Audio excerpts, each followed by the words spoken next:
So I have here a little session from a band called Young the Giant. Then Joe worked on. Yeah, this So- is interesting for me because last year I was here and brought this session for UA to use, and what's really fun is that this is a band that's signed to Warner Brothers, or actually started off as an Orange County band. But last year at this time when I brought the session, no one had really heard of the band, and the album had been out, I don't know, maybe 3 months or something or other, and nothing was really happening with it. And now, a year and a half later, they're about 200,000 CDs that have had 2 #1 alternative tracks, and this is one of them.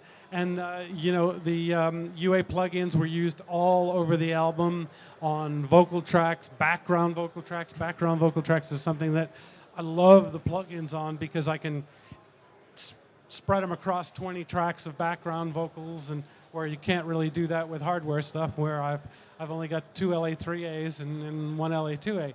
So that's a big plus. But what's really nice about this track is that it's become a huge hit. And it's called My Body.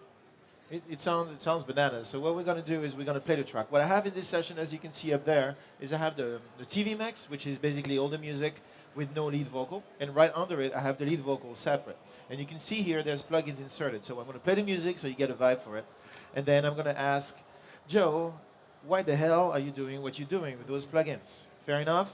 All right, Yeah. let's listen to some music for a second. My body tells me no, but I won't quit, 'cause I want more, 'cause I want more. My body tells me no, but I won't quit, 'cause I want more, 'cause I want more. Explain a little bit how you think when you do that kind of mixing. Well, one thing I do a lot with vocals, and the reason I brought this in, first of all bands are shy about sharing their tracks and don't want their little bits and pieces hanging out all over the world. So this was just a 2 mix with a vocal track. But more importantly, the one thing I like to do is really kind of shape the vocal in different sections of the song. And like I mentioned earlier, I really like trying a lot of different effects and seeing what works. So what I've done here is I have a number of different things going on. There's a Cooper time cube, there's a Dimension D, there's a space echo, there's a plate reverb.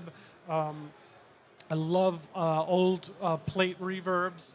There's always something warm and 3-dimensional about them that really helps spread a vocal out in a track. And the other thing I do a lot with lead vocals is I try to kind of give them a little bit of width and pop them over the track, if you will, especially hard with rock and rolls when you have a lot of guitars going on and you need to get the vocal to jump out. And something that always seems to help is a couple of short delays that you kind of feel but don't really hear. So what I've done is taken the Cooper time cube and the Dimension D, which are very much that. They're very short 17, 20 millisecond delays. I don't know what I have there. 14 and a 16. 14 and 16. Yeah, and spread them left and right, and it seems to kind of give the vocal a bit of width.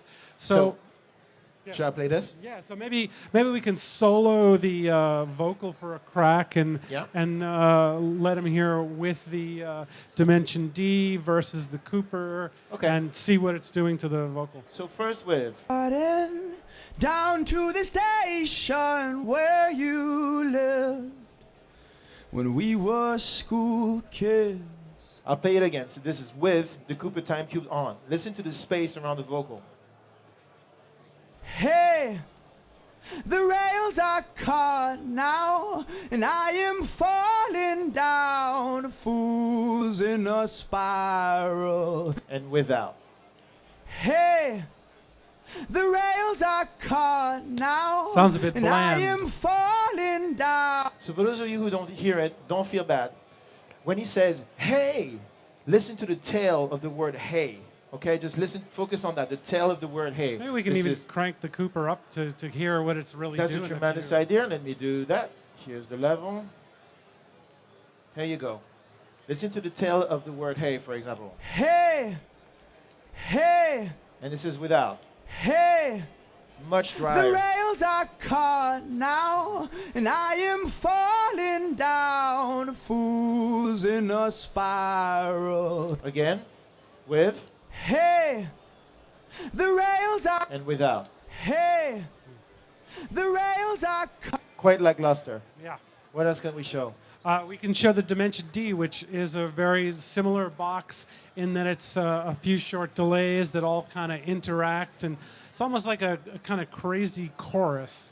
But again, it's about kind of giving the vocal a little bit more life, almost a little bit more jiggle, a little bit more vibration that helps it pop through the track. And especially, again, like I say, when you're competing with a lot of guitars, all that stuff really helps. And I like to do it in ways that are subtle, it doesn't feel like cheap effects on a vocal, but it somehow gives the singer a bit more bigger presence in the track. So this is with the Dimension D now. Hey, the rails are caught now, and I am falling down. As a reminder, this was the time cube. Hey, the rails are caught now, and I. So the Dimension D is a little more effective. How, Yeah. how would you choose this? What would you do with this? Well, what I might do in this case is I might use the Cooper for the verses because that'll be kind of subtle. It'll let him be present. It'll let the story come across. But in the chorus, where it's probably the vocal is double tracked anyways, it's got to come alive more. I'll use the Dimension D because it's a little more electronic sounding almost. It sounds like a multiplicity of vocals. And that'll help it be a bit more lively chorus. Isn't that fantastic? Because that's the kind of stuff you cannot make out by listening to the record, right?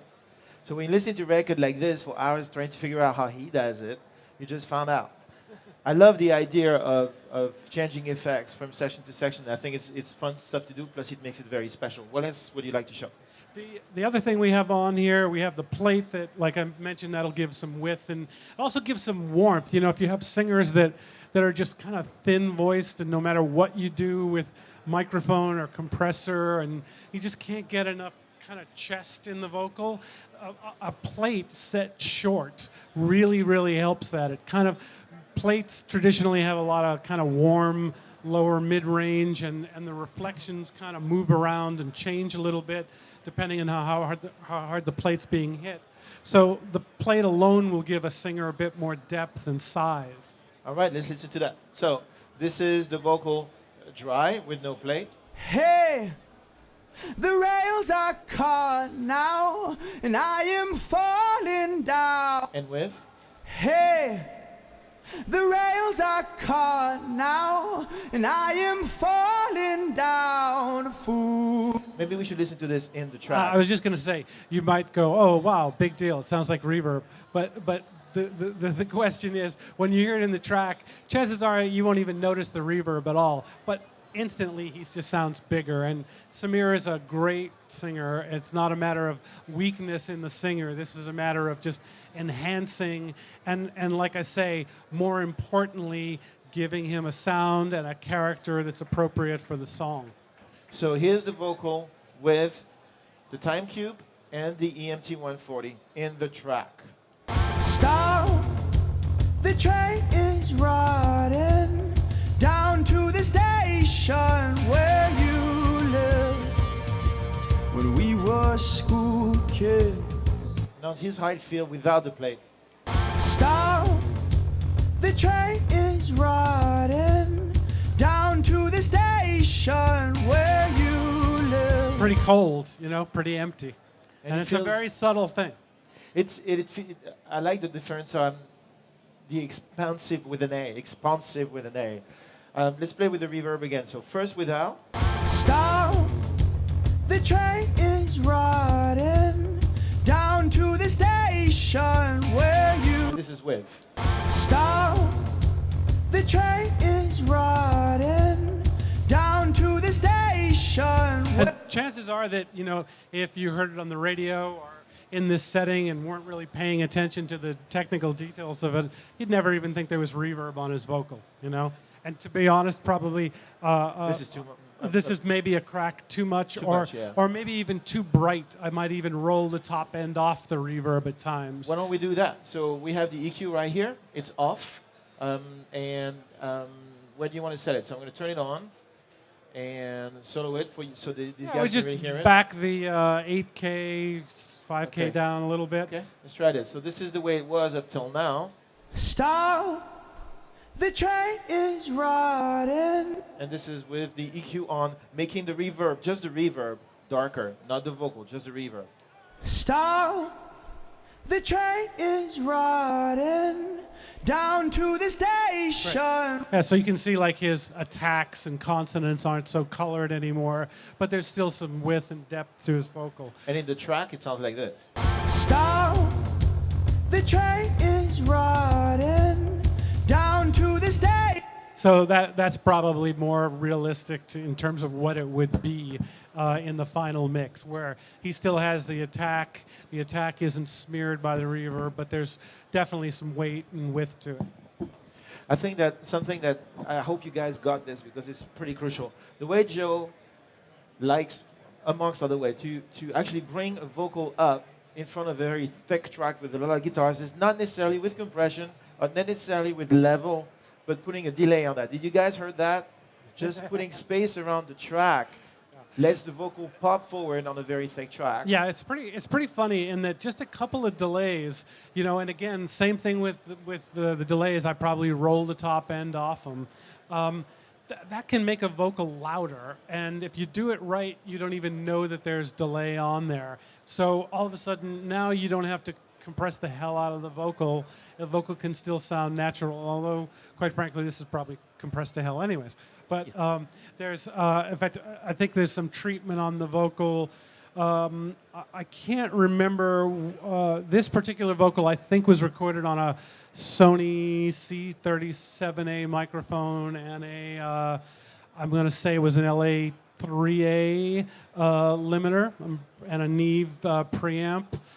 One thing that was done in mixing, I love old Pultec EQs. They're fat and they just give really great size to things. So you can see there's a Pultec and 1176 on here.